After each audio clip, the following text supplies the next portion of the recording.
সূরাতুল কাহাফ আয়াত আছে 110টি। জোরে বলেন কয়টি? 110টি আয়াত আছে। রুকু আছে 12টি। জোরে বলেন কয়টি? 12টি। শব্দ আছে 1567টি। কতটি? 1567টি শব্দ আছে। অক্ষর আছে 6460টি। আলহামদুলিল্লাহ। সূরার নাম কি? কাহাফ। আল্লাহ রাসূলের উপরে সূরা নাজিল হয়েছে 114টি। কতটি? 114। এই 114টি সূরাকে দুই ভাগে ভাগ করা হয়। একটা হচ্ছে মাক্কি, একটা হচ্ছে মাদানী। আল্লাহ রাসূলের জীবন জিন্দেগিতে যেগুলা সূরা মদিনাতে নাজিল হয়েছে তাদেরকে বলা হয় মাদানী, যেগুলা মক্কাতে নাজিল হয়েছে তাদেরকে বলা হয় মাক্কি। সূরাতুল কাহাফ নাজিল হয়েছে রাসূল পাক সাল্লাল্লাহু আলাইহি ওয়াসাল্লামের মাক্কি জিন্দেগিতে। সম্মানিত উপস্থিতি, এখন এই কাহাফ শব্দের অর্থ কি জানার দরকার আছে না? জি, জানার দরকার। কাহাফ শব্দের অর্থ হচ্ছে বিশাল পাহাড়, পাহাড়ের ভেতরে গুহা। কি গুহা? গুহাকে বলা হয় কাহাফ। বড় গুহাকে বলা হয় কাহাফ, আর ছোট ছোট গর্তকে বলা হয় গার। ছোট ছোট গর্তকে কি বলা হয়? গার। দেখবেন গারে হেরা আছে না নাই? কোরআন যেখানে নাজিল হয়েছে ওইটা হচ্ছে গারে হেরা, মানে ছোট গর্ত। এরপরে আল্লাহ রাসূল যখন হিজরতের রাত্রি বের হলেন গারে সাউর, ওখানে অবস্থান করলেন। এটা ছোট গর্ত, গারে সাউর। এই জন্য পাহাড়ের ভেতরে ছোট গর্তকে বলা হয় গার, আর বড় গর্তকে কি বলা হয়? কাহাফ। এই কাহাফ নামকরণ করা হয়েছে আম হাসিবতা আন্না আসহাবাল কাহাফ, এই 9 নাম্বার আয়াতের অনুসারে সূরার নাম কাহাফ। সম্মানিত উপস্থিতি, এখন এই সূরা কাহাফ যদি তেলাওয়াত করি, তাফসীর করি, ফজিলত কি হবে শোনার দরকার আছে না? নাই? জি, শোনার দরকার আছে। আল্লাহ রাসূল ডাক দিয়ে বললেন, সাহাবীরা, তোমরা যদি সূরাতুল কাহাফ প্রথম 10টি আয়াত, কয়টি আয়াত? 10টি আয়াত। 10টি আয়াত যদি তোমরা মুখস্থ করতে পারো এবং সেটা তেলাওয়াত করো প্রতি শুক্রবার। কোন দিন? শুক্রবার। প্রতি শুক্রবার যদি তেলাওয়াত করতে পারো সূরাতুল কাহাফ, আল্লাহ পাক এই পৃথিবীর সবচাইতে বড় একটা ফিতনা, যেই ফিতনা থেকে বাঁচার জন্য আদম আলাইহিস সালাম থেকে শুরু করে নিয়ে সমস্ত পয়গম্বর আলাইহিস সালাতু ওয়াস সালাম আল্লাহর কাছে দোয়া করেছেন, এমনকি আখিরি জামানার শ্রেষ্ঠ পয়গম্বর তিনিও দোয়া করেছেন, আল্লাহুম্মা ইন্নী আউযু বিকা মিন আযাবিল কবর ওয়া ফিতনাতিল কবর ওয়া মিন আযাবি নারি জাহান্নাম ওয়া মিন ফিতনাতি মাহইয়াই ওয়া মামাতি ওয়া মিন ফিতনাতি মাসিহিদ দাজ্জাল। এই দাজ্জালের ফিতনা থেকে বাঁচার জন্য আল্লাহ রাসূল নিজেও দোয়া করেছেন। আর নবীজি বললেন, এই ফিতনা সবচাইতে বড় ফিতনা উম্মত, যদি দাজ্জালের ফিতনা থেকে বাঁচতে চাও তাহলে প্রতি শুক্রবার সূরা কাহাফের কয়টা আয়াত পাঠ করো? 10টা আয়াত। শুধু তাই নয়, আল্লাহ রাসূল ডাক দিয়ে বললেন, যদি কোনো আল্লাহর গোলাম সূরাতুল কাহাফ প্রতি শুক্রবার তেলাওয়াত করে তাহলে এক শুক্রবার থেকে আরেক শুক্রবার পর্যন্ত এই সূরাটা তার জন্য নূর হয়ে যাবে। সুবহানাল্লাহ। আমার মুসলমান ভাইয়েরা, গভীর মনোযোগ। আল্লাহর রাসূলের একজন সাহাবী সূরাতুল কাহাফ তেলাওয়াত করতে শুরু করেছেন, পাশে ছিলেন একটা ঘোড়া। সূরাতুল কাহাফ যখন তেলাওয়াত করছেন, আলহামদুলিল্লাহিল্লাযী আনজালা আলা আবদিহিল কিতাবা ওয়া লাম ইয়াজআল লাহু ইওয়াজা قيما لينذر بأسا شديدا من لدنه ويبشر المؤمنين الذين يعملون الصالحات أن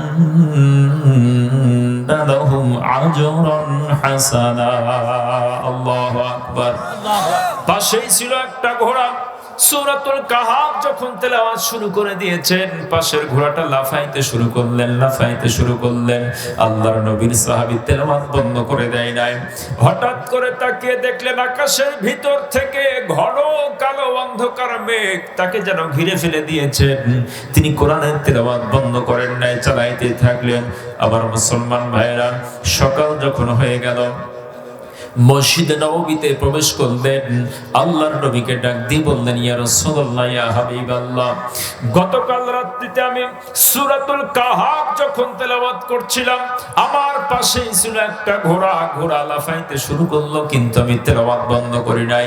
হঠাৎ করে দেখি আকাশ থেকে মেঘখণ্ড এসে চতুর্দিকে আমার এই অন্ধকারে ঘিরে ফেলে দিল। আমি এরপরও তেলাওয়াত বন্ধ করি নাই। ওগো মদিনাওয়ালা, কামলিওয়ালা, ইয়া রাসূলুল্লাহ, ইয়া হাবিবাল্লাহ, আপনার কাছে আমার জিজ্ঞাসা কেন এরকম হলো আমি জানতে চাই।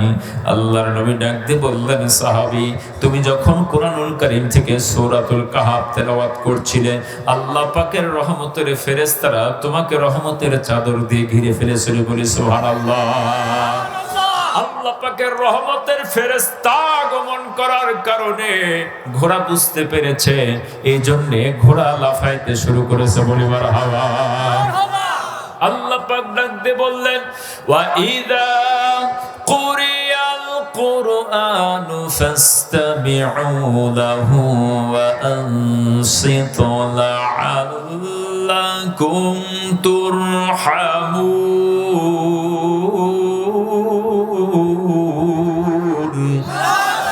আল্লাহ পাক ডাক দিয়ে বললেন, গোলাম, যখন কোরআন থেকে কথা বলা হবে, কোরআনুল কারীম থেকে তেলাওয়াত করা হবে, আল্লাহ পাক রব্বুল ইজ্জাতি ওয়াল জালাল ডাক দিয়ে বললেন, ওয়া ইযা কুরিয়াল কুরআন ফাসতামিউ লাহু ওয়া আনসিতু লাআল্লাকুম তুরহামুন। যিনি কোরআন তেলাওয়াত করবেন আর যারা চুপ করে বসে বসে শুনতে থাকবেন, দুনো ব্যক্তির উপরে আল্লাহ পাক রব্বুল ইজ্জাতি ওয়াল জালাল রহমত নাযিল করবেন। বলি সুবহানাল্লাহ। তাহলে আমরা এখন রহমতের চাদরে আছি না? সূরাতুল কাহাফ থেকে তেলাওয়াত শুনবো, রহমতের চাদরে আল্লাহ পাক আমাদেরকে ঢেকে রাখবেন ইনশাআল্লাহ। তাহলে সূরা কাহাফের মোটামুটি ফজিলত আমরা জানলাম, ঠিক কি না? এখন এই যে সূরা কাহাফ কেন নাজিল হয়েছে, আমি তাফসীর কারো, আমি গল্প কিচ্ছা কাহিনী বলি না, আমি কোরআন থেকে কথা বলি ইনশাআল্লাহ। যতটুকু কথা বলবো কোরআন থেকে বলবো। সূরাতুল কাহাফ কেন নাজিল হলো এটা জানার দরকার আছে না? শানে নুজুল, শানে নুজুল। গভীর মনোযোগ আমার মুসলমান ভাইরা, আল্লাহর নবী যখন মক্কার জমিনে কোরআনুল কারীম থেকে দাওয়াত দিতে শুরু করলেন, আবু জেহেল, উতবা, শাইবা, ওলীদ বিন মুগীরা, আবু লাহাব, তিনারা আল্লাহর নবী সত্য নাকি মিথ্যা এইটা জানার জন্য, আল্লাহর নবীকে প্রমাণ করার জন্য তাদের কাছে তেমন কোনো জ্ঞান নাই। আসমানি কিতাব ছাড়া আসমানি কিতাবধারী আলেমকে টেস্ট করা যায় না। যেহেতু মুহাম্মদ ইবনে আব্দুল্লাহ মুহাম্মদুর রাসূলুল্লাহ সাল্লাল্লাহু আলাইহি ওয়াসাল্লাম তিনি দাবি করেছেন, আমি হচ্ছি এই জামানার আখিরি জামানার শ্রেষ্ঠ পয়গম্বর। অতএব আমাকে যদি বুঝতে চাও, অবশ্যই অবশ্যই আসমানি কিতাবধারী লোক ছাড়া বুঝতে পারবে না। মক্কার মুশরিকরা তারা বৈঠকে বসলেন, দারুন নাদওয়ায় পরামর্শ বসলেন, সংসদ ভবনে পরামর্শ বসলেন। তারা ডাক দিয়ে বললেন, যেহেতু আব্দুল্লাহর পুত্র মুহাম্মদ আসমানি কিতাবধারী তিনি দাবি করেছেন, অতএব আমাদের তো আসমানি কিতাবের কোনো জ্ঞান নাই। অতএব আব্দুল্লাহর পুত্র মুহাম্মদ সত্য নবী নাকি মিথ্যা নবী এইটা জানার জন্য মদিনায় আগমন করতে হবে। কারণ মদিনার ভিতরে ইহুদি এবং খ্রিস্টান আলেম আছে না? ইহুদি এবং খ্রিস্টান আলেমদের কাছে, তাদের কাছে ওহীর জ্ঞান আছে, তাওরাতের জ্ঞান আছে, ইনজিলের জ্ঞান আছে। তারাই ভালো করে বলতে পারবেন আখিরি জামানার শ্রেষ্ঠ পয়গম্বর কেমন হবে। মুহাম্মদুর রাসূলুল্লাহ সাল্লাল্লাহু আলাইহি ওয়াসাল্লাম তিনি কি সত্য নবী নাকি মিথ্যা নবী তিনারাই বলতে পারবেন। বলেন ঠিক কিনা? আমার মুসলমান ভাইরা, তারা দুইজন ব্যক্তিকে দায়িত্ব দিলেন, নজর বিন হারেসা, উতবা ইবনে আবি মুইত, তাদের দুইজনকে দায়িত্ব দিয়ে দিলেন। আর ডাক দিয়ে বললেন, তোমরা মদিনার জমিনে চলে যাও। মদিনার জমিনে যাওয়ার পরে মদিনার ইহুদি আলেমদের সঙ্গে কথা বলবে, আব্দুল্লাহর পুত্র মুহাম্মদের সমস্ত ডিটেইলস বর্ণনা খুলে বলবে, তিনি যে নবী দাবি করেছেন সেইটাও খুলে বলবে। আসমানি কিতাবধারী নবী দাবি করেছেন, তাকে পরীক্ষা করার জন্য কিভাবে বুঝবো তিনি সত্য নবী নাকি মিথ্যা নবী এইটা জানার জন্য কি করতে হবে সেটা জিজ্ঞেস করবে।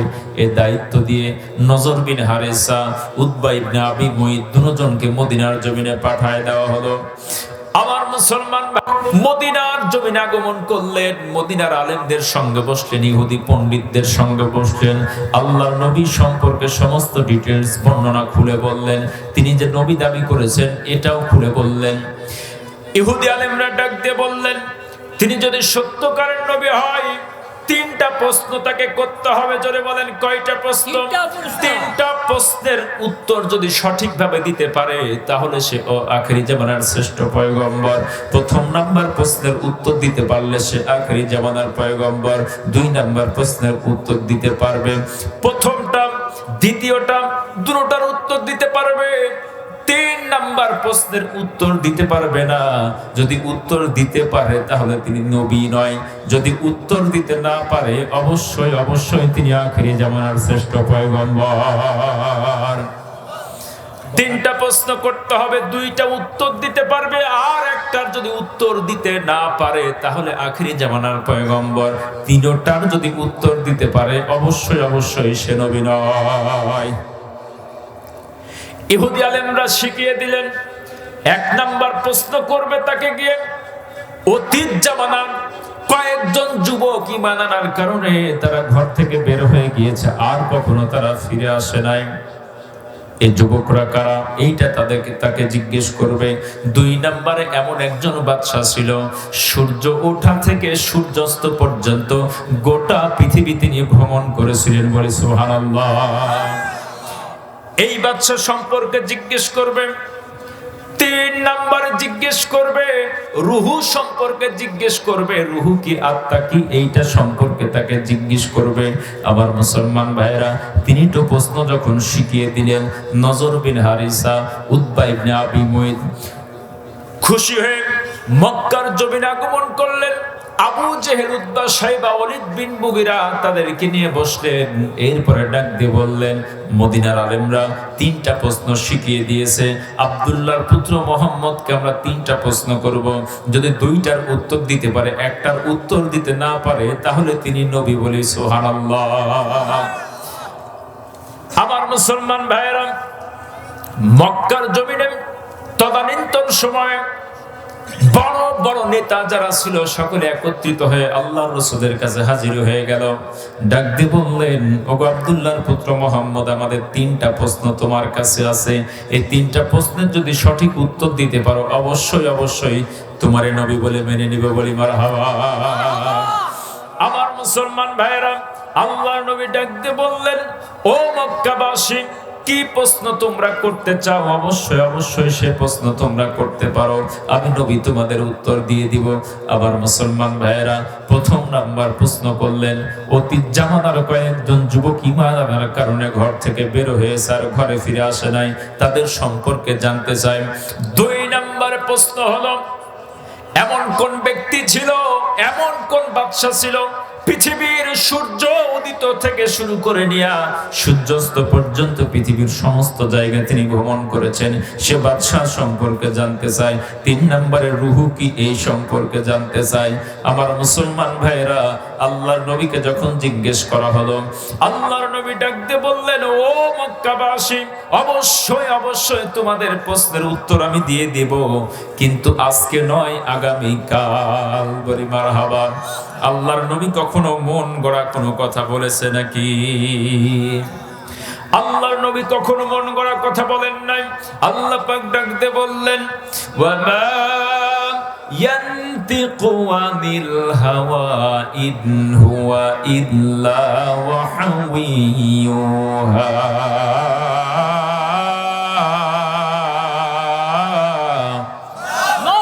আল্লাহ পাক ডাক দিয়ে বললেন, আমার নবী কখনোই মন গড়া কোনো কথা বলেন না। আমি আল্লাহ যেই কথা বলতে বলি সেই কথাই আল্লাহর রাসূল বলেন। আবার নবী যদি মন গড়া কোনো কথা বলতেন, ওয়ালাউ তাকাওয়ালা আলাইনা বা'দাল কাওয়িল লা আখাযনা মিনহু বিল ইয়ামিন, আমি আল্লাহ পাক আরশের মালিক, আমি বিশ্ব নবীর দুখানা হাত চেপে ধরতাম, এরপরে সুম্মা লাকাতনা মিনহুল ওয়াতিন, আমি বিশ্ব নবীর কণ্ঠনালীকে কেটে ফেলে দিতাম। বলি সুবহানাল্লাহ।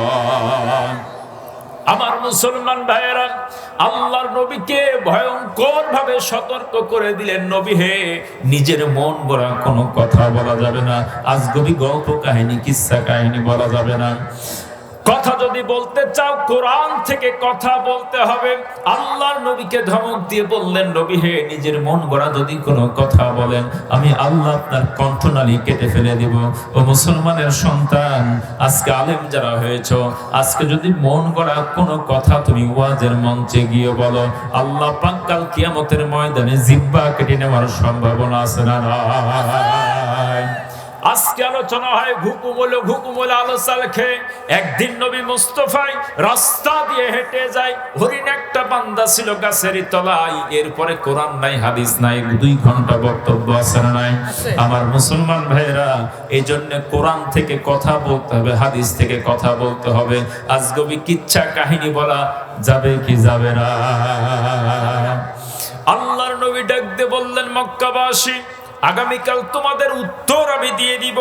আমার মুসলমান ভাইরা, আগামীকাল যখন হয়ে গেল, সমস্ত মক্কার লোকেরা হাজির হয়ে গেল। মক্কার মুশরিকরা ডাক দিয়ে বললেন, ওগো আব্দুল্লাহর পুত্র মুহাম্মদ, তাড়াতাড়ি করে উত্তর দিয়ে দাও যে 3টা প্রশ্ন করেছে।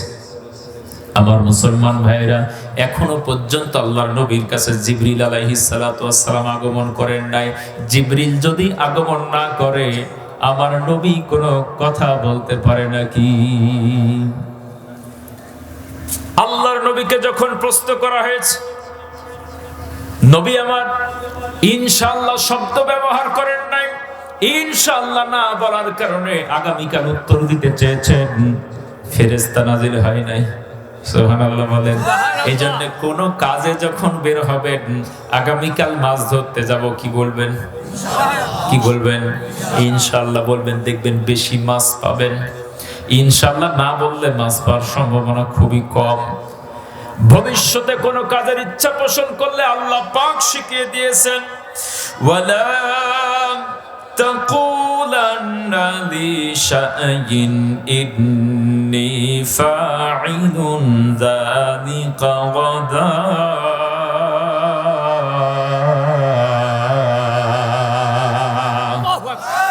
আল্লাহর নবীকে ডাক দিয়ে বললেন, নবী হে, কখনোই তুমি কোন বিষয়ে বলিও না আগামীকাল করব, ইল্লা ইনশা আল্লাহ,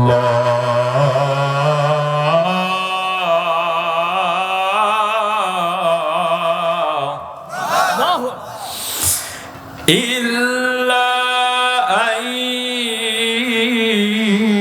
ইনশা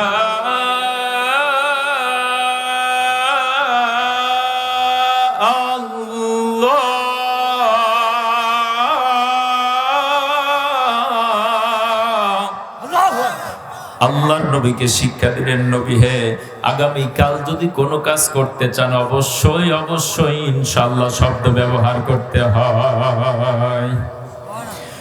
একদিন পার হয়ে গেল, ওহী নাজির হলো না। আল্লাহর নবী চিন্তায় পড়ে গেলেন। 2 দিন পার হয়ে গেল, ওহী নাজির হলো না। 5 দিন পার হয়ে গেল, ওহী নাজির হলো না।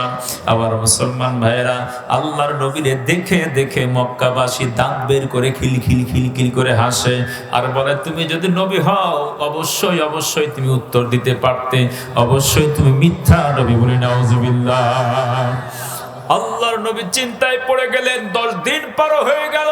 ও চরনি জামের মুসলমান, এখনো পর্যন্ত ওহী নাজিল হলো না। আল্লাহর নবী ভেঙে পড়লেন, চিন্তায় পড়ে গেলেন। আমার মুসলমান ভাইরা, 15 দিন যখন পার হয়ে গেল, আল্লাহর পক্ষ থেকে আনন্দের শুভ সংবাদ নাজিল হলো। বলে সুবহানাল্লাহ। ওয়াদ-দুহা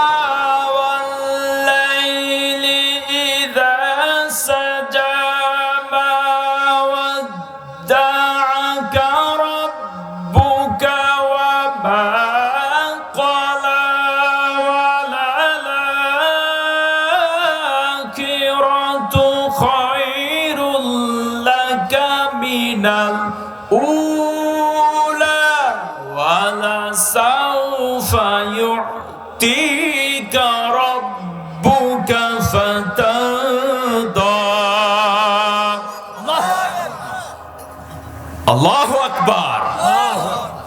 পাক ডাক দিয়ে বললেন, নবী হে, ওয়াদ-দুহা ওয়াল-লাইলি ইযা সাজা মা ওয়াদ্দাকা রাব্বুকা ওয়া মা ক্বালা। ভোরের কসম, আল্লাহ পাক আপনাকে ছেড়ে যায় নাই। মক্কার মুশরিকরা হাজারো ষড়যন্ত্র করেছিল আল্লাহর নবীকে মিথ্যা প্রমাণ করার জন্য। আল্লাহ পাক ডাক দিয়ে বললেন, নবী হে, আমি আসমান থেকে সবটা শুনেছি, সবটা দেখেছি, কিন্তু আপনি ইনশাআল্লাহ বলেন নাই। ঠিক কিনা? ঠিক। ইনশাআল্লাহ না বলার কারণে 15 দিন পর্যন্ত আপনাকে এই যে ভোগান্তির ভিতরে পড়ে থাকতে হলো। ইনশাআল্লাহ বললে আগামী কালই চলে আসতে। আল্লাহ পাক রব্বুল ইজ্জতি ওয়াল জালাল 15 দিন পরে ফেরেশতার সর্দার জিবরিলকে ডাক দিয়ে বললেন, ও জিবরিল, কোথায় আছো? তাড়াতাড়ি করে আগমন করো, আমার নবী ভেঙে পড়েছে, আমার নবী চিন্তায় পড়ে গিয়েছে, আর দেরি করা যাবে না।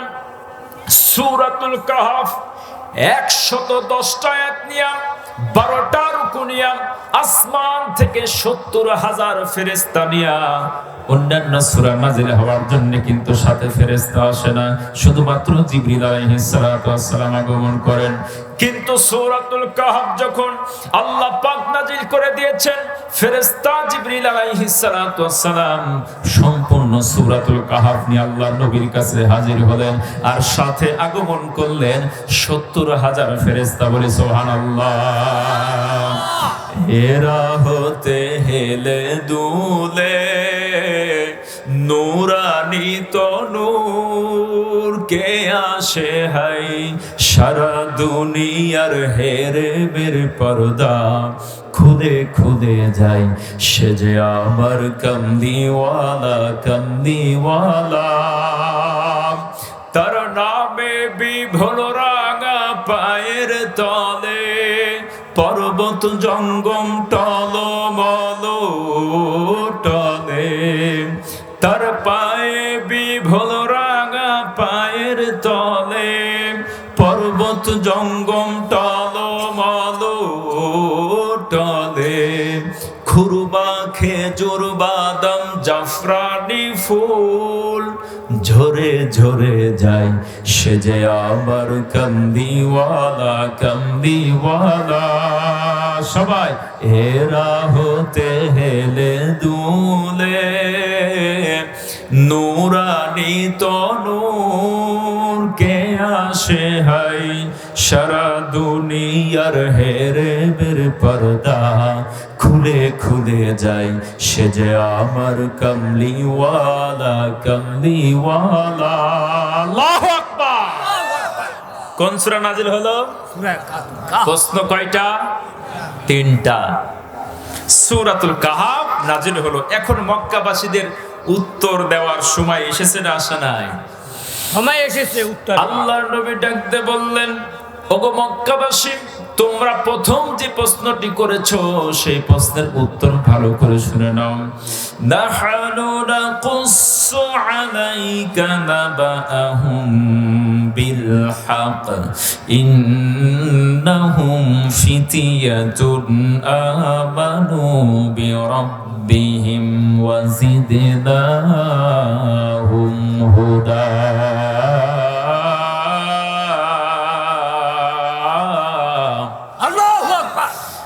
আল্লাহ পাক ডাক দিয়ে বললেন, নবী হে, পেরেশানির ভিতরে পড়ার কোনো প্রয়োজন নাই। আমি আল্লাহ পাক থাকতে মক্কার জমিনে আপনাকে অপমান করবে এইটা হইতে পারে না। নাহনু নাকুসসু আলাইকা নাবাআহুম, আপনি তাদের সামনে সুন্দরভাবে সেই যুবকদের ঘটনা বলে দেন। আল্লাহু আকবার। সেই যুবকদের ঘটনা শোনানোর প্রয়োজন আছে না? আছে। আল্লাহ পাক ডাক দিয়ে বললেন, ইন্নাহুম ফিতিয়াতুন আমানু বিরাব্বিহিম ওয়া জিদনাহুম হুদা। অতীত যুগে প্রায় 2000, আজ থেকে 2000 বছর পূর্বে ফিতিয়াতুন মানে তাগড়া যুবক। আজকেও এই মাহফিলটা আয়োজন করেছে যুব সমাজ, ঠিক কিনা? সরনিজামের যুবক ভাইরা আছেন নাই? হে যুবক, তুমি বাঙালি হও কিংবা ইন্ডিয়ান, জার্মান জাপানি কিংবা চাইনিজ রাশিয়ান, স্প্যানিশ ড্যানিশ ফরাসি কিংবা ব্রিটিশ আমেরিকা, আরবি আজমি ইরানি তুরানি তুর্কি বা আফগান, মুসলমান মান তুমি তো মুসলমান। আল্লাহু আকবার। যুব সমাজ, কিছু যুবক তারা ঈমান এনেছে। আল্লাহ পাক কি বলছেন? ফিতিয়াতুন আমানু বিরাব্বিহিম ওয়াজিদনাহুম হুদা। ঈমান আনার কারণে আমি তাদের ঈমানটা আরো বাড়িয়ে দিয়েছি। সুবহানাল্লাহ। এই যুবক কারা? এই যুবক নিয়ে আজকে আলোচনা হবে ইনশাআল্লাহ। আজকে ইয়াং স্টার যুবকদেরকে নিয়ে আলোচনা হবে ইনশাআল্লাহ। আমার মুসলমান ভাইয়েরা গভীর মনোযোগ। 249 খ্রিস্টাব্দ থেকে শুরু করে 251 খ্রিস্টাব্দ পর্যন্ত রোম দেশের বাদশা ছিলেন দাকিয়ানুস। জোরে বলেন কি নাম? দাকিয়ানুস।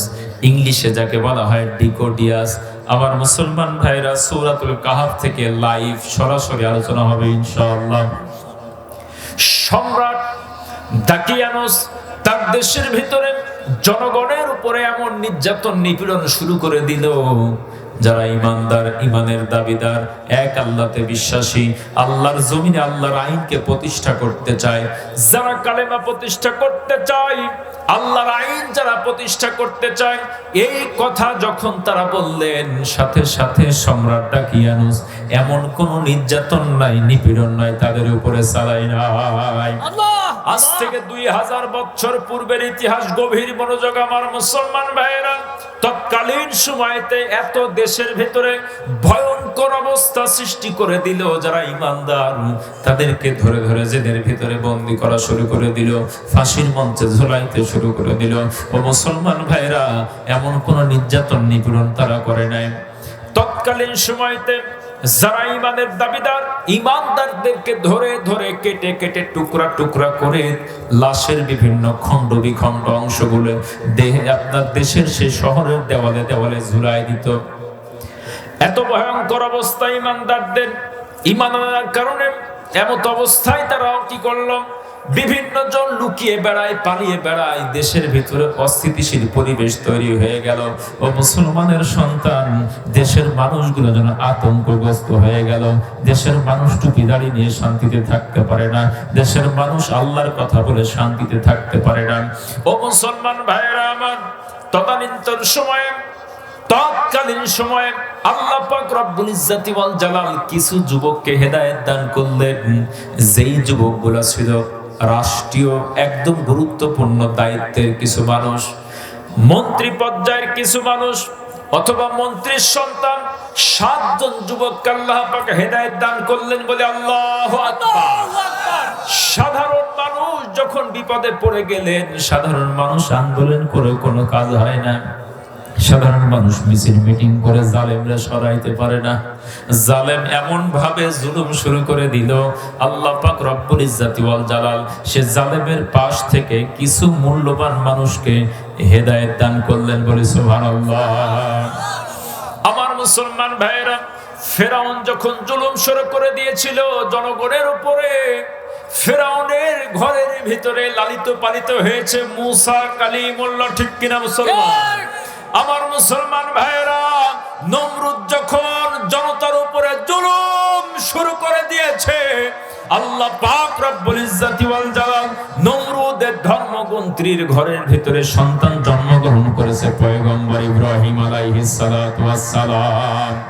পৃথিবীর সমস্ত জালেমগুলো চিন্তাও করতে পারে না তার ডান দিক থেকে বাম দিক থেকে শত্রু তৈরি হয়। জালেম কখনো এইটা চিন্তা করতে পারে না। ঠিক কিনা মুসলমান? আমার মুসলমান ভাইয়েরা গভীর মনোযোগ। আজ থেকে 2000 বছর পূর্বের আলোচনা করছি আমি।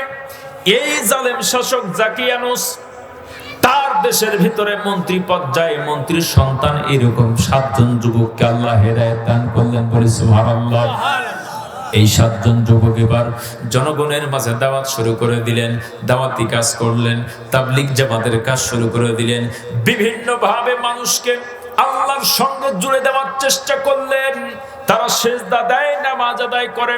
এমন অবস্থায় রাষ্ট্রীয় দায়িত্বপূর্ণ যারা লোক ছিলেন, রাষ্ট্রীয় কর্মচারী যারা ছিলেন, তারা দেখলেন এই 7 জন যুবক মন্ত্রীর সন্তান, মন্ত্রী পর্যায়ের লোক, কিন্তু এই মানুষগুলোর কি মাথা খারাপ হয়ে গেল নাকি? তারা তো সম্রাট দাকিয়ানুসের লোক, কিন্তু তারা এক কালেমাতে বিশ্বাসী হলো কি করে বুঝলাম না। হেদায়েতের মালিক কে? আল্লাহ।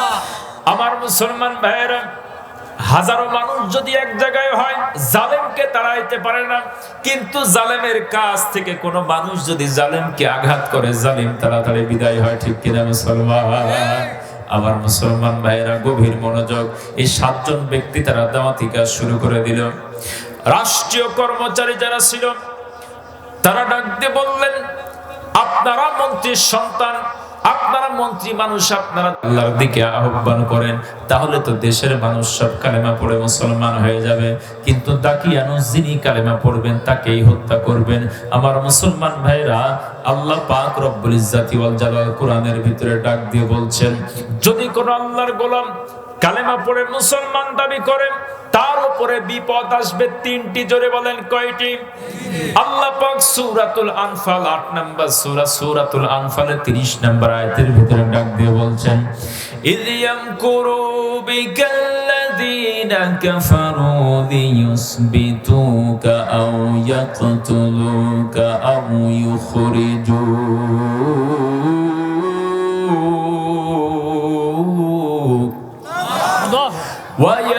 وَيَمْكُرُونَ وَيَمْكُرُ اللَّهُ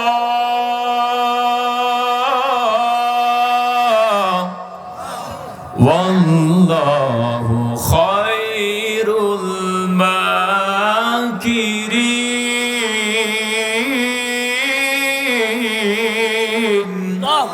আল্লাহ পাক ডাক দিয়ে বললেন, গোলাম, আজকে তোমরা যদি কোরআন নাজিলের 1450 বছর পরে হকের উপরে টিকে থাকতে চাও, আল্লাহ ডাক দিয়ে বললেন সূরা আনফালের 30 নম্বর আয়াতের ভিতরে, তোমাদের উপরে 3টা বিপদ আসবে। জোরে বলেন কয়টা বিপদ? 3টা। ইয ইয়ামকুরু বিকাল্লাযিনা কাফারু লিয়ুসবিতুকা, 1 নম্বরে তোমাদেরকে বন্দী করার ষড়যন্ত্র করা হবে। 2 নম্বরে আও ইয়াকতুলুকা, তোমাদেরকে হত্যার ষড়যন্ত্র করা হবে। 3 নম্বরে ওয়া ইউখরিজুক, দেশ থেকে দেশান্তরিত করা হবে, বের করে দেওয়া হবে। আমার মুসলমান ভাইরা, আজকেও তাকিয়ে দেখবেন আলেমদের উপরে নির্যাতন নিপীড়ন আছে না নাই? আমার মুসলমান ভাইরা, আজ থেকে 2000 বছর পূর্বে ইসলাম কবুল করার কারণে এই 7 জন যুবককে রাষ্ট্রের কর্মচারী তারা ডাক দিয়ে বললেন, এখনো পর্যন্ত কালেমা যদি না ছেড়ে দেন, বাদশার দরবারে ধরে নিয়ে যাব, এমন সাইজ করা করবে জিন্দেগিতে কালেমার নাম পর্যন্ত ভুলে যাবেন। আমার মুসলমান ভাইরা, তারা ডাক দিয়ে বললেন, জীবন চলে যেতে পারে কিন্তু আল্লাহকে ছাড়া যাবে না, এক কালেমা ছাড়া যাবে না। 7 জন যুবককে গ্রেফতার করলেন। এই 7 জন যুবকের যিনি প্রধান দায়িত্বে ছিলেন, তিনার নাম হচ্ছে ইয়ামলিখা। 7 জন যুবককে গ্রেফতার করে দাকিয়ানুস বাদশার দরবারে হাজির করা হলো। বাদশার দরবারে হাজির করার পরে বাদশা এবার ডাক দিয়ে বললেন, তোমরা তো শিক্ষিত মানুষ, তোমরা তো মন্ত্রীর সন্তান, মন্ত্রী পর্যায়ের মানুষ, তোমরা আমার কাছের মানুষ, তোমাদেরকে এত তাড়াতাড়ি হত্যা করব না, কিন্তু তোমাদেরকে 3টা দিন সময় দান করব। এই 3 দিনের ভিতরে কালেমা ত্যাগ করে আমি দাকিয়ানুসকে তোমরা কবুল করে নাও। রাস্তার মোড়ে মোড়ে মূর্তি টানায় দিয়েছে দাকিয়ানুস, রাস্তার মোড়ে মোড়ে পয়েন্টে পয়েন্টে মূর্তি টানায়া দিয়েছে দাকিয়ানুস, আর বলে দিয়েছে এই মূর্তির কাছে সিজদা করতে হবে, মাথা নত করতে হবে। 7 জন যুবককে ডাক দিয়ে বললেন, এখনো সময় আছে, আমার কাছে যদি মাথা নত না করো, তোমাদেরকে কিন্তু কেটে টুকরা টুকরা করা হবে। আমার মুসলমান ভাইরা গভীর মনোযোগ। আল্লাহ পাক রব্বুল ইজ্জাতি ওয়াল জালাল ডাক দিয়ে বললেন, ইন্নাহুম ফিতয়াতুন আমানু বিরাব্বিহিম ওয়া জিদনাহুম হুদা। 7 জন যুবক এইবার বাদশার সামনে যখন দাঁড়িয়ে গেলেন, মনের ভিতরে যতটুকু ভয় ছিল সমস্ত ভয় আল্লাহ পাক দূর করে দিলেন। বলে সুবহানাল্লাহ। রেখো না মনেতে ভয়, বান্দা খোদার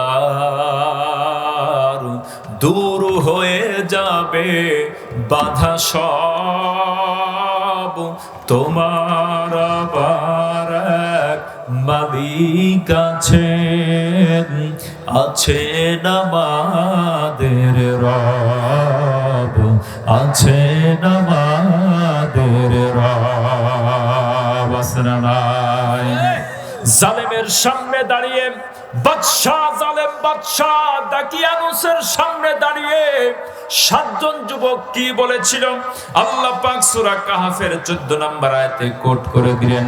আল্লাহ পাক ডাক দিয়ে বললেন, ওয়ারাদাতনা আলা কুলুবিহিম ইযা কামু ফাকালু রাব্বানা। সাতজন যুবক দাঁড়িয়ে জালেম বাদশার চোখের দিকে তাকিয়ে ডাক দিয়ে বললেন, রব্বানা রব্বুনা রব্বুস সামাওয়াতি ওয়াল আরদি লান নাদ'উ মিন দুনিহি ইলাহা লাকাদ কুননা ইযান শাতাতা। যতটুকু ঈমান ছিল আল্লাহ পাক আরো শক্ত করে দিলেন, বলে আল্লাহু আকবার। কোনো ভয় নাই, কোনো চিন্তা নাই। ও মুসলমানের সন্তান, জালেম যখন নির্যাতন নিপীড়ন করবে আল্লাহ পাক ঈমানকে পোড়ায়া পোড়ায়া শক্ত করে দেয়। মাটির কাদা ইট যখন ভাটার ভিতরে দেওয়া হয়, ইট কি আপনার কাদা মাটি কি হারিয়ে যায় না, বরং আরো শক্ত হয়, ঠিক কিনা? আমার মুসলমান ভাইয়েরা, যতই জুলুম নির্যাতন চলবে বাংলার উলামায়ে কেরামদের উপরে, ততই বাংলার উলামায়ে কেরাম হক কথাগুলো জাতির সামনে তুলে ধরবে, ঠিক কিনা মুসলমান? আমার মুসলমান ভাইয়েরা ডাক দিয়ে বললেন, রব্বুনা রব্বুস সামাওয়াতি ওয়াল আরদ।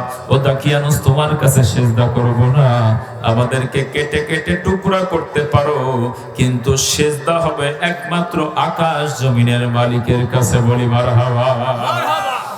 আমার মুসলমান ভাইয়েরা এই কথা যখন বললেন, দাকিয়ানুস বাদশা ডাক দিয়ে বললেন, তোমরা ছোট বাচ্চা, তোমাদের এখনো বয়স হয় নাই, তোমরা যুবক মানুষ, তোমরা মন্ত্রীর সন্তান, তোমাদেরকে তিনটা দিন সময় দিলাম। এই 3 দিনের ভিতরে তোমাদের চেতনা ফিরে এসে তোমরা আমার দলে ফিরে আসবে, না হলে তোমাদেরকে হত্যা করা হবে। আমার মুসলমান ভাইয়েরা গভীর মনোযোগ। 7 জন যুবক এইবার একত্রিত হয়ে গেলেন। একত্রিত হওয়ার পরে তারা এবার পরামর্শ করলেন, ঈমানকে যদি বাঁচাইতে চাই তাহলে এই দেশের ভিতরে বসবাস করা যাবে না। কথা বলেন ঠিক কিনা? দেশ থেকে পালায় যেই কোনো জায়গাতে হলেও ঈমান রক্ষা করার প্রয়োজন আছে না? ও মুসলমানের সন্তান, লক্ষ কোটি কোটি টাকার অফার দিতে পারে মুসলমান, 1000 কোটি টাকা ফেলে দিয়ে, লাথি দিয়ে ফেলে আসতে হবে। যেখানে ঈমান টিকে না সেখানে মুসলমান থাকতে পারে না। 7 জন যুবক এইবার গভীর মনোযোগ। বিবি বাল বাচ্চার মহব্বত ত্যাগ করে, মা বাবার মহব্বত ত্যাগ করে, মাতৃভূমির মহব্বত ত্যাগ করে ঈমানকে কলিজার ভিতরে নিয়ে তারা রওনা দিয়ে দিলেন। আমার মুসলমান ভাইরা, চলতে চলতে এই ইয়ামলিখা 7 জন যুবকের যিনি নেতা ছিলেন, তার ছিল একটা কুকুর। জোরে বলেন, কি ছিল?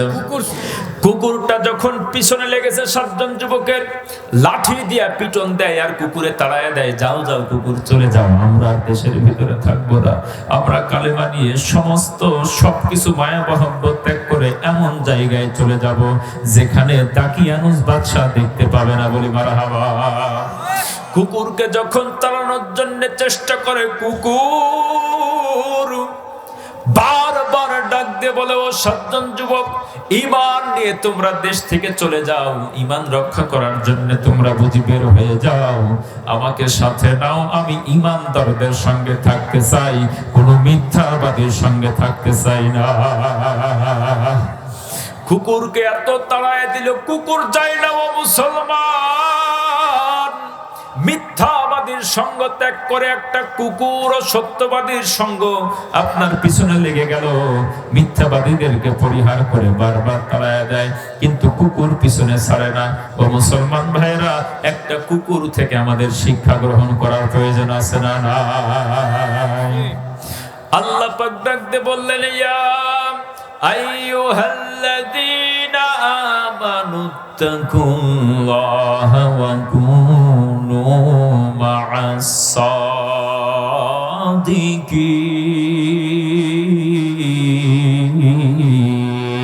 সাদিকিন। আল্লাহ পাক ডাকতে বললেন, গোলামরা, আকাশের মালিক জমিনের মালিককে ভয় করো, আর সদা সর্বদা এই পৃথিবীতে যারা সত্যের উপরে টিকে আছেন সেই সত্যবাদীদের সঙ্গে হয়ে যাও। ওয়াইলু ইয়াউমা ইযিল লিল মুকাযযিবিন, মিথ্যাবাদীদের সঙ্গ পরিত্যাগ করো, কারণ মিথ্যাবাদী আজ হোক আর কাল হোক ধ্বংস হবেই হবে, ঠিক কিনা? কুকুরকে তাড়ানোর জন্য চেষ্টা করলো ও মুসলমান ভাইয়েরা আমার, কিন্তু কুকুর, এই 7 জন যুবক এইবার চলে গেল গুহার ভিতরে, বলি সুবহানাল্লাহ। এমন একটা গুহার ভিতরে প্রবেশ করলেন, অন্ধকার গুহার ভিতরে প্রবেশ করলেন, কিন্তু কুকুর পিছাড়ে নাই, কুকুরও তাদের সঙ্গে সঙ্গে চলে যায়, বলি সুবহানাল্লাহ। আমার মুসলমান ভাইয়েরা, 7 জন যুবক এইবার গুহার ভিতরে প্রবেশ করলেন। পৃথিবীর মায়া মহব্বত ত্যাগ করে দিয়া, স্ত্রী সন্তান পিতামাতার সমস্ত মায়া মহব্বত ত্যাগ করে গুহার ভিতরে প্রবেশ করলেন। আমার মুসলমান ভাইয়েরা, এই 7 জন যুবকের যিনি সর্দার ছিলেন ইয়ামলিখা, তিনি মাঝে মাঝে খাবার নেওয়ার জন্য বাইরে বের হয়ে আসতেন বাজারের দিকে। আমার মুসলমান ভাইয়েরা, গভীর মনোযোগ। 3 দিন যখন পার হয়ে গেল, দাকিয়ানুস বাদশা দেশের ভিতরে এলান করে দিল, এই 7 জন যুবককে যেখানে পাও সেখানে হত্যা করো, যেখানে পাওয়া যাবে সেখানে হত্যা করো। আমার মুসলমান ভাইয়েরা, ইয়ামলিখা যখন বাজারে জিনিস কেনার জন্য, খাদ্য কেনার জন্য গেলেন, তিনি এবার শুনতে পেলেন এই 7 জন যুবককে যেখানে পাবে সেখানেই হত্যা করবে। ইয়ামলিখা এবার খাদ্য কিনে নিয়ে গুহার ভিতরে প্রবেশ করলেন, আর 7 জন যুবক একত্রিত হয়ে 6 জন যুবককে ওই ইয়ামলিখা ডাক দিয়ে বললেন, বাইরে কোনোভাবেই বের হওয়া যাবে না, বাইরে বের হলে যেখানে পাবে আমাদেরকে হত্যা করবে, বাদশা ঘোষণা দিয়ে দিয়েছে। আবার মুসলমান ভাইরা, গভীর মনোযোগ। 7 জন যুবক এইবার সিজদায় পড়ে একটা দোয়া করলেন, সেই দোয়া আল্লাহ পাক সূরা কাহাফের 10 নম্বর আয়াতে তুলে দিলেন, রব্বানা আতিনা মিন লাদুনকা রাহমাতান ওয়া হাইয়্যি লানা মিন আমরিনা রাশাদা।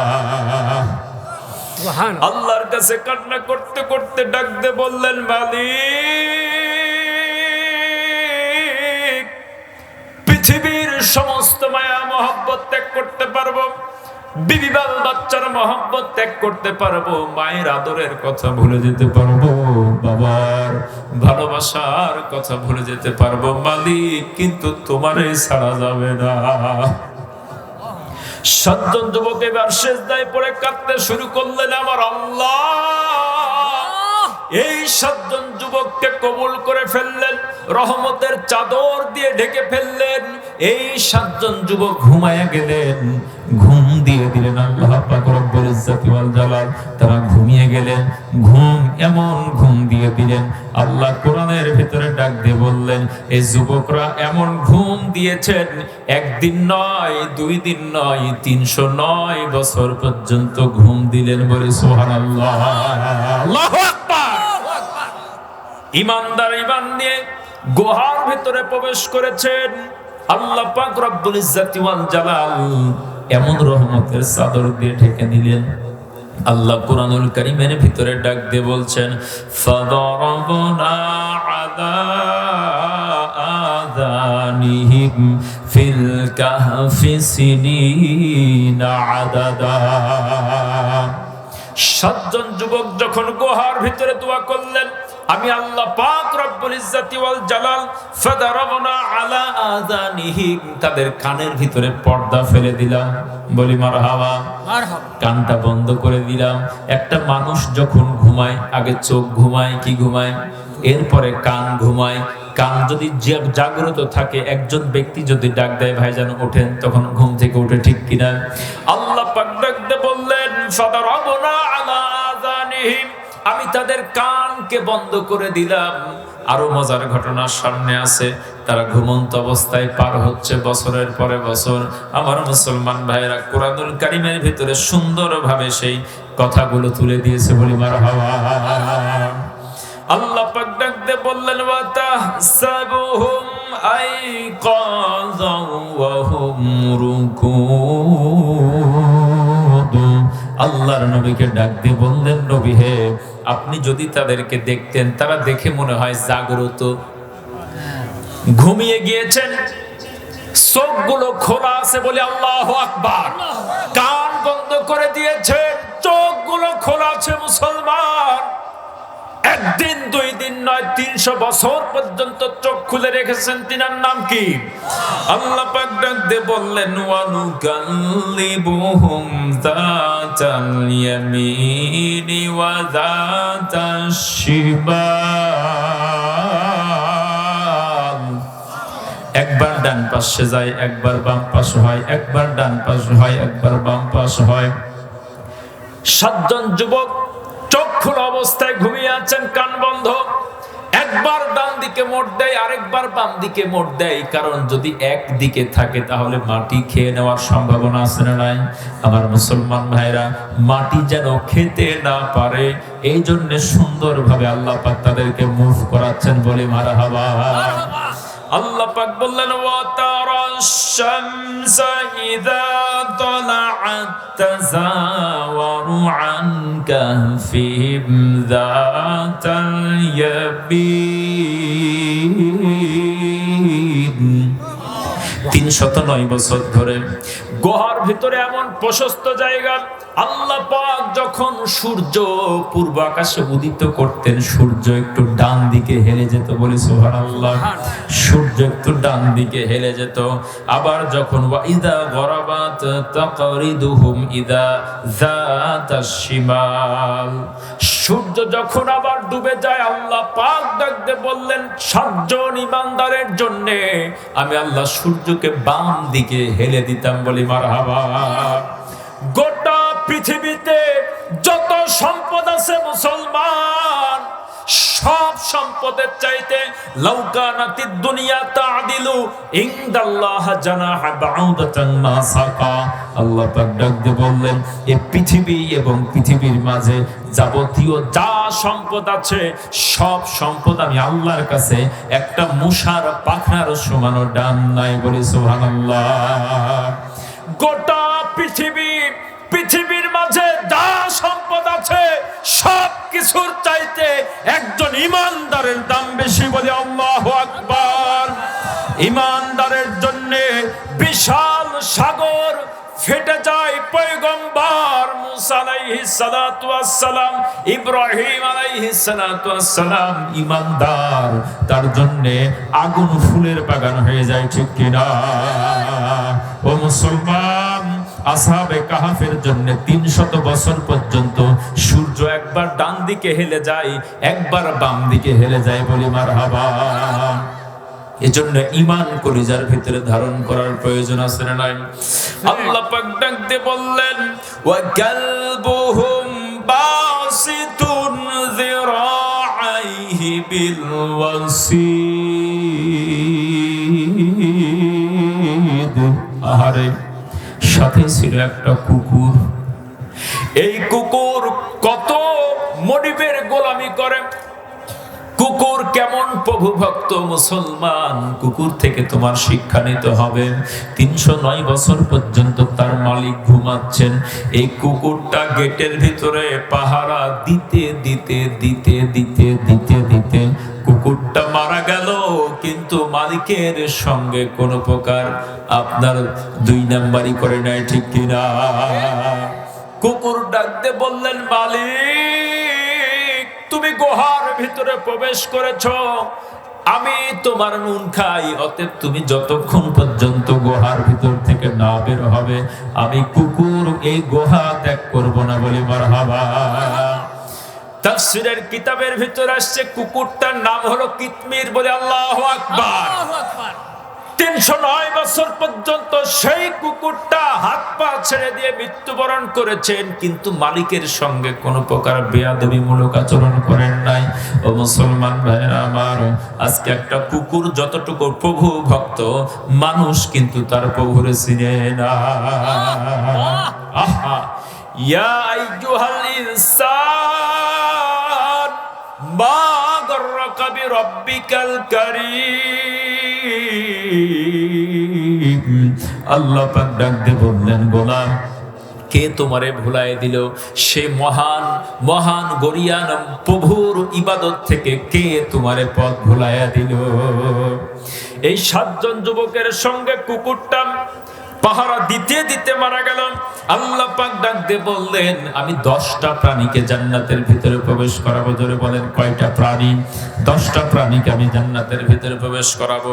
1 নম্বরে হলো মুসা আলাইহিস সালাতু ওয়াস সালাম। সূরাতুল বাকারা নাজিল হয়েছে। বাকারা মানে কি? গাভী।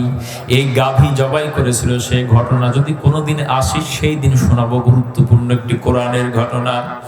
আল্লাহ পাক ডাক দিয়ে বললেন, পয়গম্বর মুসা আলাইহিস সালাতু ওয়াস সালাম দিচ্ছে, কোথায় আবু জেহেল, কোথায় উতবা, কোথায় সাইবা, কোথায় তোমরা আসো? সব কথা আল্লাহ পাক সুন্দর করে বলে দিচ্ছে। 309 বছর পরে তাদের ঘুম ভেঙে গেল। সুবহানাল্লাহ, সুবহানাল্লাহ। ঘুম ভেঙে গেল। وَكَذَلِكَ بَعَثْنَاهُمْ لِيَتَسَاءَلُونَ بَيْنَهُمْ। 309 বছর পরে ঘুম ভেঙে গেল। قَالَ قَائِلٌ مِّنْهُمْ كَمْ لَبِثْتُمْ। পরস্পরে জিজ্ঞাসা করল, একজন আরেকজনকে জিজ্ঞাসা করছে। সবচাইতে বড় আশ্চর্যের বিষয় হচ্ছে 309 বছর তারা পার করলো একটা গুহার ভিতরে। তাদের হাত পায়ের নখ বড় হয় নাই, চুলদাড়ি বড় হয় নাই। কারণ চুলদাড়ি যদি বড় হইতো, হাত পায়ের নখ যদি বড় হইতো, তাহলে তো একজন আরেকজনকে দেখে ভয় পাওয়ার কথা। ঠিক না? কি হয়েছে রে বাবা, ঘুমাইলাম। এখন তারা কি বলছে শোনেন। ক্বালু লাবিসনা ইয়াওমান আও বা'দা ইয়াওম। তোমরা কতকাল এখানে অবস্থান করেছো? একজন আরেকজনকে জিজ্ঞেস করি, কে রে ঘুমাইলাম তো, কয়দিন ঘুমাইলাম? খালি তো ঘুম পারলি, কিন্তু কয়দিন ঘুমাইলাম? আহা, ক্বালু রাব্বুকুম আ'লামু বিমা লাবিসতুম। বলি আল্লাহু আকবার। একজন আরেকজনকে ডাক দিয়ে বললেন, আমরা তো কেবল সকালে ঘুমাইলাম, আর তো বিকালে উঠলাম, অথবা একটা সকাল অথবা একটা বিকাল ঘুমাইলাম। মাঝখানে যে 309 বছর পার হয়ে গেল, তারা কখনো টের পায় নাই। বলি সুবহানাল্লাহ। আমার মুসলমান ভাইরা, সূরাতুল ইয়াসিন খুলে দেখবেন, একটা আয়াত আছে, গুরুত্বপূর্ণ আয়াত।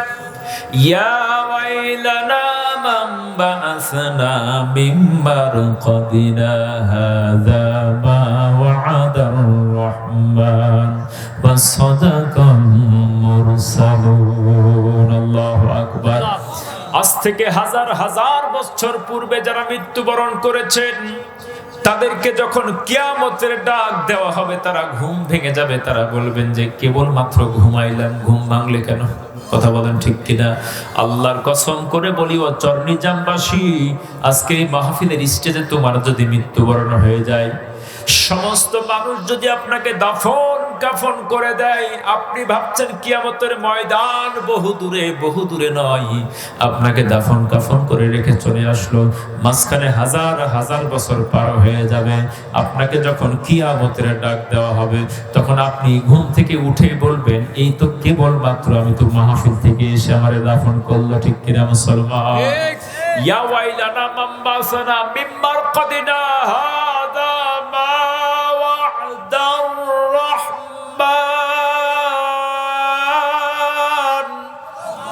আল্লাহ পাক ডাক দিয়ে বলবেন, ফেরেশতা যখন তাকে জাগ্রত করবেন, ধাক্কা দিবেন কিয়ামতের ময়দানের কঠিন ধাক্কা। ইদা দুক্কাতিল আরদু দাক্কান দাক্কা, ভয়ঙ্কর ধাক্কা, ভূমিকম্প যখন শুরু হয়ে যাবে, তখন ফেরেশতাকে ঘুমন্ত ব্যক্তি ডাক দিয়ে বলবেন, জান্নাতি ব্যক্তি, এই তো কেবল মাত্র আমি মৃত্যুবরণ করেছি, কেবল ঘুমাইলাম। শত শত বছর পার হয়ে যাবে, টের পাবে না। কিয়ামতের ময়দানে যখন উপস্থিত হবে, সূরাতুন নাজিয়াত একজন আরেকজনকে জিজ্ঞেস করবে। সূরাতুন নাজিয়াতের শেষ নাম্বার আয়াত, কাআন্নাহুম ইয়াউমা ইয়ারাউনাহা লাম ইয়ালবাসু ইল্লা আশিয়াতান আও দুহাহা। কিয়ামতের ময়দানে মানুষ যখন দাঁড়াবে, একজন আরেকজনকে জিজ্ঞেস করবে, ভাইজান কতকাল তোমরা ঘুমিয়েছো জানতে চাই, কতকাল তোমরা পৃথিবীতে অবস্থান করেছো জানতে চাই। একজন আরেকজনকে ডাক দিয়ে বলবে, আমরা দুনিয়াতে হয়তোবা একটা সকাল অথবা একটা বিকাল অবস্থান করেছি, বলে সুবহানাল্লাহ। কিয়ামতের ময়দান 50,000 সানা মিম্মা তাউদ্দুন, 50,000 বছর দাঁড়িয়ে থাকতে হবে। একটা দিন এত বিশাল লম্বা হবে, 50,000 বছর দাঁড়িয়ে থাকতে হবে শুধু হিসাব নেওয়ার জন্য। ইনশাআল্লাহ এই কথা আগামীকাল যদি পাই সুযোগ বলবো ইনশাআল্লাহ। 50,000 বছর যখন দাঁড়িয়ে থাকবে মানুষ, এ দুনিয়ার 60 বছর 100 বছরের জিন্দেগি তাদের কাছে মনে হবে একটা সকাল অথবা একটা বিকালের সমান। সব কথা কোরআনে আছে না নাই? এই মাত্র একটা সকালের জন্য বিকালের জন্য মুসলমান টাকার দরকার, পয়সার দরকার, চুরি করছো, ডাকাতি করছো, সুদ খাচ্ছ, অন্যায় হারামের দিকে ধাবিত হও, কিন্তু সব কিছু ফেলে রেখে একদিন বিদায় নিতে হবে না, হবে না?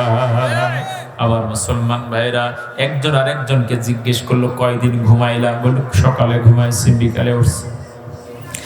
আবার মুসলমান ভাইরা এবার তারা ডাক দিয়ে বললেন, ফাবাআসু আহাদুকুম বিওয়ারিকিকুম হাযিহি ইলা মাদিনা। পেটে প্রচন্ড ক্ষুধা, তাড়াতাড়ি করে বাজারের দিকে চলে যাও, বলি সুবহানাল্লাহ। ইয়ামলিখাকে দায়িত্ব দেওয়া হলো 7 জন যুবকের, যিনি নেতা। এই ইয়ামলিখা এবার বের হয়ে গেলেন, বাজারের দিকে চলে গেলেন। বাজারের দিকে যাওয়ার পরে যখন গুহা থেকে বের হলেন, তাকিয়ে দেখলেন চতুর্দিকে শুধু কালেমার পতাকা আর কালেমার পতাকা। আল্লাহু আকবার! আমার মুসলমান ভাইরা গভীর মনোযোগ। ইয়ামলিখা ভয় পেয়ে গেলেন, যেই কালেমা গ্রহণ করার কারণে আমরা গতকাল গুহার ভিতরে প্রবেশ করলাম, আজকে কেন চতুর্দিকে কালেমার পতাকা বুঝতে পারলাম না। ইয়ামলিখা যতই সামনে এগিয়ে যায় ততই কালেমার পতাকা দেখতে পায়। বাংলার জালেমদেরকে বলবো, জালেমরা কান খুলে শুনে রাখো, বাংলার সূর্য সন্তানদের উপরে যারা নির্যাতন নিপীড়ন করছো, বাংলার সবুজ ভূখণ্ডে আজ হোক আর কাল হোক, কালেমার পতাকা উড়বে ইনশাআল্লাহ। 300 বছর পরে আল্লাহ 7 জন যুবকের খাতিরে কালেমার পতাকা উড্ডীন করেছে না করে নাই? আবার মুসলমান ভাইরা 7 জন যুবকের একজন, তিনি যখন বের হয়েছে চতুর্দিকে কালেমার পতাকা উড্ডীন, তিনি ভয় পেয়ে গেলেন। তিনি মনে মনে ভাবলেন দেরি করা যাবে না, তাড়াতাড়ি করে বাজার থেকে কিছু কিনে নিয়ে গুহার ভিতরে পলাই চলে যায়। যদি সম্রাট বাদশাহ দাকিয়ানুস দেখতে পাই, জীবন শেষ করে দিবে, হত্যা করে ফেলবেন। তাড়াতাড়ি করে দোকানদারের থেকে কিছু রুটি কিনে নিলেন। সব কথা কোরআনের ভিতরে আছে না নাই? আছে। রুটি কিনে নেওয়ার পরে মুদ্রা টাকা যখন দিয়েছেন, দোকানদার একবার মুদ্রার দিকে তাকায়, আরেকবার চেহারার দিক তাকায়, একবার মুদ্রার দিক তাকায়। ব্যাপার কি, চোর না ডাকাত? মুদ্রা দিল, মুদ্রা তো কি ব্যাপার, এর কাছে নিশ্চয়ই কোনো গুপ্তধন আছে। কি আছে? এই টাকা তো এখন করে না, এই মুদ্রা কই পাইল? মুদ্রা তো জিজ্ঞেস করলো, ভাই আপনার কাছে কি কোনো গুপ্তধন আছে? তো ইয়ামলিখা ডাক দিয়ে বললেন, ভাই গুপ্তধন কই পাবো আমি? আমার কাছে কোনো গুপ্তধন নাই। তো ওই নিয়ে এবার দোকানদার বলে, ভাই আপনার কাছে গুপ্তধন আছে না, আপনি এই টাকা কই পাইলেন? এই টাকা তো সবার কাছে নাই, যদি গুপ্তধন অর্ধেক না দেন আপনার কেলা খবর আছে, বাদশার কাছে ধরাই দিব। ইয়ামলিখা এবার ভয় পেয়ে গেলেন। যার ভয় করছিলাম, যেখানে বাঘের ভাই ওখানে রাত হয়, ঠিকই না? যেখানে বাঘের ভাই ওখানে রাত্রি হয়। তো উনি ভয় পাচ্ছিলেন যে বাদশা ধরে নিয়ে যাবে, হত্যা করবার। ইয়াবা বলে যে গুপ্তধনের অর্ধেক না দিলে তোমার বাদশা দরবার ধরে নিয়ে যাবে। কঠিন মুসিবতে পড়ে গেলেন। তিনি বললেন, ভাই আমার কাছে কোনো গুপ্তধন নাই। তো বললেন, না ভাই আপনার কাছে গুপ্তধন আছে, দিতেই হবে। তিনি এইবার পাশের দোকানদারকে দেখালেন, দেখেন তো এটা চিনতে পারেন কি? না, চিনতে পারি না। এর কাছে, লোকটার কাছে গুপ্তধন আছে, ও দিতে চাচ্ছে না। এইভাবে আস্তে আস্তে মানুষ জড়ো করতে থাকলেন। মানুষ চতুর্দিকে, বাজারের দোকানদাররা ঘিরে ফেলে দিলেন, এই টাকা কই পাইলে? আহা, তিনি কোনো কথা বলছেন না। ইয়ামলিখা বিপদে পড়ে গেলেন, আজকে আমার জীবনটা শেষ হয়ে যাবে। কিন্তু তিনি কি সাধারণ মানুষ ছিলেন? তিনি মন্ত্রীর সন্তান ছিলেন, কিছু সন্তান। তিনি মনে মনে ভাবছেন যে আমার পিতা আছে, আমার ভাই আছে, আমার আত্মীয় স্বজন আছে, আমাকে দেখলে অবশ্যই এখান থেকে নিয়ে যাবে, ঠিক না? অতএব আমার টেনশন নাই, তোরা জিজ্ঞেস করছিস কর, ঠিক আছে, আমি মাথা নিচু করে আছি। লোকজন ধাক্কা দেয়, এই পাগল, কথা বলো না কেন, পাগল, এই টাকা কই পাইছো, এই মুদ্রা কোথায় পেয়েছো? তো তিনি তো উত্তর দিতে পারেন না। মুদ্রা তো উনি গতকাল নিয়ে ঢুকেছেন, ঠিক কিনা? নিজের মুদ্রা নিয়ে তিনি পকেটে করে ঢুকেছেন গতকাল, কিন্তু মাঝখানে যে 309 বছর পার হয়ে, এটা তো জানে না। জানে কি? জানে না। আমার মুসলমান ভাই, তিনি বললেন যে এটা আমার টাকা। তো তিনি বললেন তোমার কাছে গুপ্তধন আছে। এইভাবে করে তাকে ঘিরে বেঁধে ফেললেন। বেঁধে ফেলার পরে এবার বাদশার দরবারে টেনে টেনে নিয়ে যাচ্ছেন। আর তিনি মনে মনে ভাবছেন, আমাকে যদি দেখতে পাই আমার বাপ ভাই অবশ্যই এখান থেকে আমার ছুটায় নিবেন। আবার তিনি ভয় পাচ্ছেন, যদি দাকিয়ানুসের কাছে নিয়ে চলে যায় আমাকে হত্যা করে ফেলবেন। আমার মুসলমান ভাইরা গভীর মনোযোগ। যুবককে বেঁধে নিয়ে যখন বাদশাহ দরবারে নিয়ে যাইতে শুরু করলেন, যুবক এবার ফুপায় ফুপায় কান্না শুরু করে দিলেন, আহারে, আমাকে যদি বাদশাহ দরবারে নিয়ে চলে যাই অবশ্যই অবশ্যই আমার 7 জন ভাই আছে, তারা গুহার ভিতরে থেকে গেল, আমি একাই শহীদ হয়ে যাব। আজকে যদি আমরা 7টা ভাই একই সঙ্গে শহীদ হতে পারতাম কত ভালো লাগতো, কত মজা হইতো। আর তিনি চিন্তা করতেছেন, আমার জীবন তো শেষ হয়ে গেল, আমাকে তো এখন হত্যা করা হবে।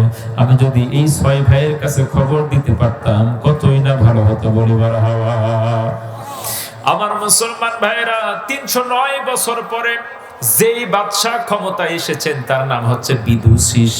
সুবহানাল্লাহ বলেন। বিদুশিস বাদশাহ এবার ইমানদার বাদশাহ ক্ষমতায় এসেছেন। কিন্তু দেশের মানুষ কিয়ামত মানে না, কিয়ামত বুঝে না। দেশের ভিতরে কিছু মানুষ আছে যারা কিয়ামতে বিশ্বাস করে না। সরনিজামের মানুষ, যেমন মুসলমান নামাজ পড়ে না, আছে না? এই বেনামাজি আছে না? বেনামাজি আছে? এখানে বেশি আছে বেনামাজি? 195% আছে বেনামাজি। আপনি যেখানে 100 মধ্যে 105% বলেন, তাহলে বিপদে পড়ে যাবেন। আচ্ছা বলেন তো, মুসলমানদের জন্য নামাজের দরকার আছে না? তো বিদুশিস বাদশাহ, ওরা বাদশাহ ইমানদার, কিন্তু দেশের জনগণ মৃত্যুর পরে যে আবার আমাদেরকে কিয়ামতের মাঠে উঠতে হবে এটা তারা বিশ্বাস করে না, মানতেই চায় না। মরার পর আবার কি আছে, সব শেষ। বিদুশিস বাদশাহ কোনো মতেই তাদেরকে বুঝাইতে পারে না। ইমানদার বাদশাহ। আমার মুসলমান ভাইরা, সামনে করুণ ঘটনা। বিদুশিস বাদশাহ চিন্তায় পড়ে গেলেন, এই দেশের মানুষগুলোকে কিভাবে কিয়ামত বুঝাই, আল্লাহর সামনে দাঁড়াইতে হবে, আল্লাহর সামনে দাঁড়িয়ে জবাবদিহি করতে হবে, এইটা আমি কি দিয়ে বোঝাই বুঝি না। আমার মুসলমান ভাইরা, এই 7 জন যুবকের নেতা ইয়ামলিখা, তাকে টেনে টেনে নিয়ে চলে যাওয়া হচ্ছে। তৎকালীন বিচারক হচ্ছে আইরাস, আরেকটা হচ্ছে আস্তিয়াস। বলি সুবহানাল্লাহ। আইরাস এবং আস্তিয়াস 2 জন সেই শহরের বিচারক। এই বিচারকের কাছে টেনে হেসড়ে যখন নিয়ে চলে যাওয়া হলো ইয়ামলিখা 7 জন যুবকের সর্দারকে নিয়ে যাওয়ার পরে বিচারক দ্বয় 2 জন সামনে দাঁড়ায় গেলেন।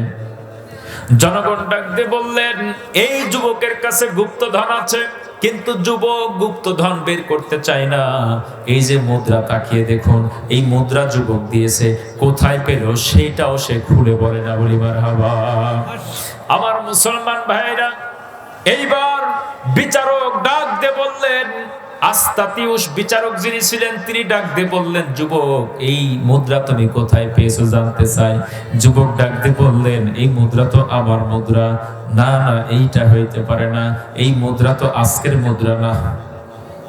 আস্তাতিউস বিচারক বারবার জিজ্ঞেস করলেন, যুবক রে, কোথায় পেয়েছো মুদ্রা জানতে চাই। তুমি কি পাগল না ভালো তা তো বুঝি না, কেন তুমি সত্য কথাগুলো বলো না, এইটা তোমার কাছ থেকে জানতে চাই।